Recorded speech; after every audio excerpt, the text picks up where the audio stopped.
Konnichiwa et bienvenue dans cette nouvelle vidéo. Aujourd'hui on va parler de Bakuman.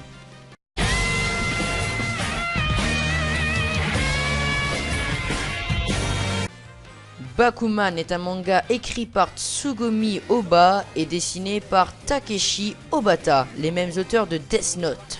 Il a été prépublié dans le magazine hebdomadaire Weekly Shonen Jump entre août 2008 et avril 2012. Il a été compilé en un total de 20 tomes reliés.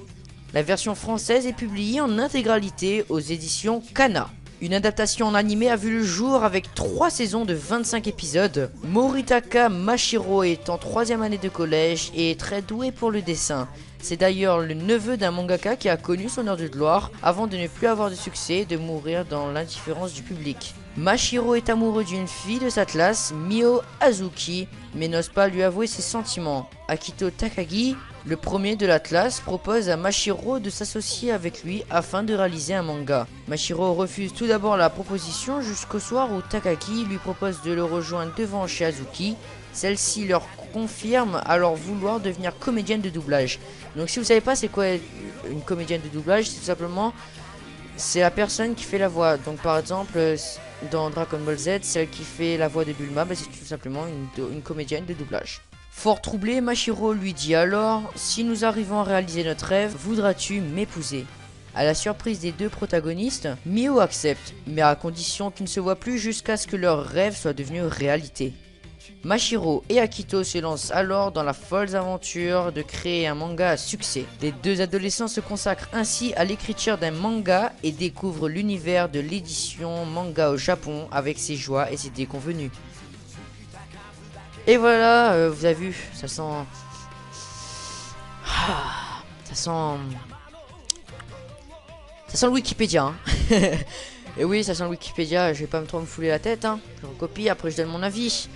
Donc on va parler maintenant de la vie de Bakuman aux yeux des lecteurs. Donc pour beaucoup de personnes, Bakuman c'est un chef-d'œuvre.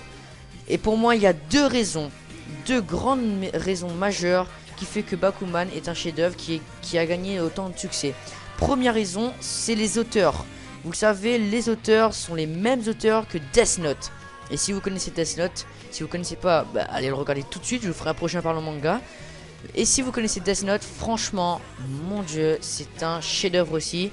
Et donc, rien qu'à voir le nom des auteurs sur le manga, je pense que ça a dû aider un peu le développement de celui-ci. Deuxième point très important, je pense que c'est le genre. Le genre du manga, c'est tout ça. Bakuman, c'est tout simplement un manga qui parle de manga. C'est l'histoire de deux garçons qui veulent créer un manga. Le manga parle de manga, c'est ce qui se différencie des autres. Il y a plein de mangas de baston, il y a Dragon Ball Z, il y a Naruto, Bleach, One Piece. Il y a énormément de mangas de baston, énormément de mangas de sport. Donc ils ont voulu changer, c'est une sorte de biographie qui se font. C'est la biographie de leur parcours, je pense.